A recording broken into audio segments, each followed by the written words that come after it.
Hey, welcome back to the channel.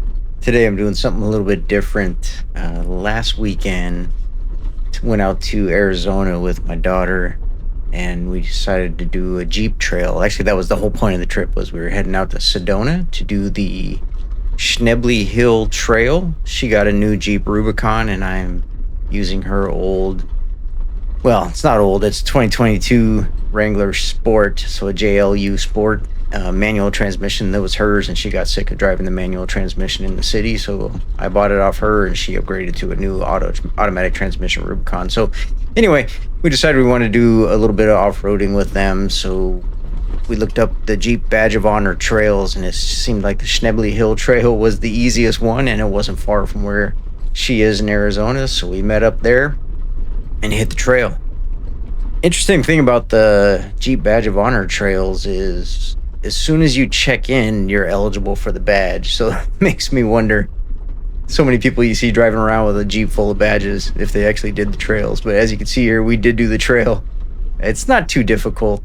Sedona's beautiful. I had never been there before, and hadn't taken a Jeep off-road in years since I had my 95 Wrangler 4-liter with the last year of the square headlights. But anyway, so we head out onto the trail. We didn't air down for this. Her friend from work had done it previously. Said he did air down about 10 psi when he did it, but that was because he had passengers and he wanted them to be more comfortable. We didn't air down. We just hit it as is. She has BF Goodrich KO2s, I believe, come stock on the Rubicon she got, or maybe KO3s, but one of the two. And then I have Goodyear Wrangler Duratrex on mine, which is, you're getting the perspective from my Jeep. Hers is in front. I let her lead the way since she has the more capable of the vehicles. So my first time doing a Jeep Badge of Honor trail, we went in 4 high the whole way. Being in a manual transmission, I put it in first gear and it just kind of pulled me along. Didn't have to do much work with the transmission. I went into second maybe twice when we hit some smoother areas. The trail is not difficult. It looks like it was a road a long time ago. As you watch through the video, you'll probably see some manhole covers, like there was a sewer system running down there. So it seems like it was a road they just gave up on years ago. And like you can see here, there's almost like parts of the road there where there's cement or something. But then you do get into a much rougher section, but this was just the beginning. The scenery is amazing. I had never been to Sedona. I think I mentioned that. So my mind was blown. And being from Southern California, I think the even more surprising thing was that gas was cheaper there than in the city. Like around the Phoenix metro area, gas was more expensive than it was in Sedona.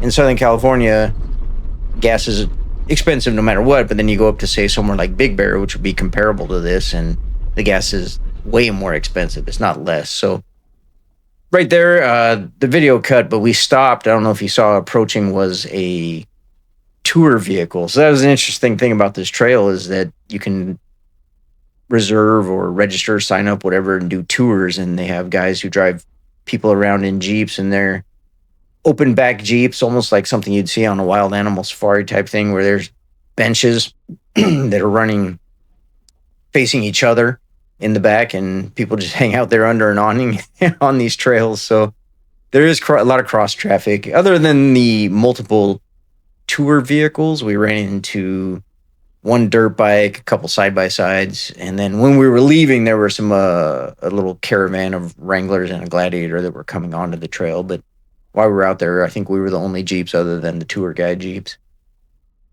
There was a little bit of mud, but you can see it's pretty dry. We did hit some rain on the drive up, and then there was a few mud puddles, which you'll see coming up here. We had a lot of fun. Again, it's my first time doing a Jeep Badge of Honor trail, and the Badge of Honor system, we ordered the badges as soon as we were done, and then we went into town to do some shopping and other things for souvenirs. Processed the order for the badge right then and there. I think that was September 20th, and if I look in my app, I looked in there yesterday and it was still pending order. Like, they haven't even processed it yet. I'm sure they get thousands of requests. So, if you're looking to get your Badge of Honor right away, I wouldn't count on it. It'll get there when it gets there, type of thing. So we did this trail. I couldn't find a lot of information about it ahead of time. A few reviews, mostly of Sedona, but some people mentioned the trail. So I was looking online. I didn't see many videos about it, so I decided I'd go ahead and film a video about it. I think I only got about 12 minutes of video before my GoPro overheated. This was recorded on a GoPro 8, so you can see the image is very stable. You can see my hood rocking back and forth, but the camera image stays stable, which GoPros are pretty amazing. And that's an 8. I think they're up to what, the 13 or something like that now.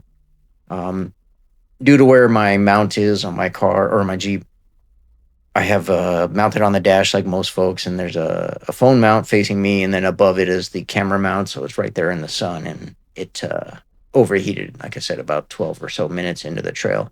I had the newer GoPro with me. We were out in the middle of the trail. I didn't feel like swapping cameras with the mounts and everything, so we finished it without video. But as you can see there, look at the scenery off to the left. Those cliffs, the red cliffs are amazing. The sky was beautiful. Sedona is just a really neat place. I hope to get back there soon. So, like I said, I made the video because I haven't seen many videos online about this trail, and I think because it's a pretty easy trail. So a lot of those overlanding or off-road videos, I think they do a lot more complicated things and like rock crawling and all that stuff, which it's fun to watch, but it doesn't interest me. So we went out on this trail. We'll look for other Badge of Honor trails similar in the Arizona, California, Nevada area that we can get to pretty easy. Maybe Oregon. We'll see.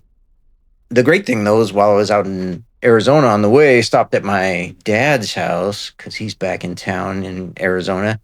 And I've been hounding him to let go of his 85 Suzuki Samurai, original owner. He's had it sitting in his garage in Arizona for years, and he's finally decided to let it go. So pretty soon I'll be putting up some videos of my Suzuki Samurai and all the things that need to be done to it from it sitting for a while.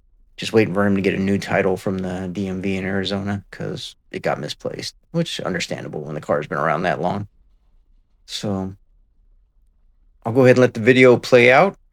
Enjoy it. Definitely recommend it. Even just going to Sedona, period, it's amazing. I mean, look at that background right there. It's incredible.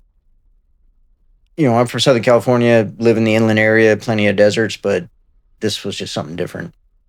You know, I think the coolest thing was when I got home and washed my car. Now my driveway's still full of all the red dirt that came off the bottom of my car, the side of my car, the wheel wells, all that. Because again, there were some mud and water buildup from previous monsoons, I'm sure.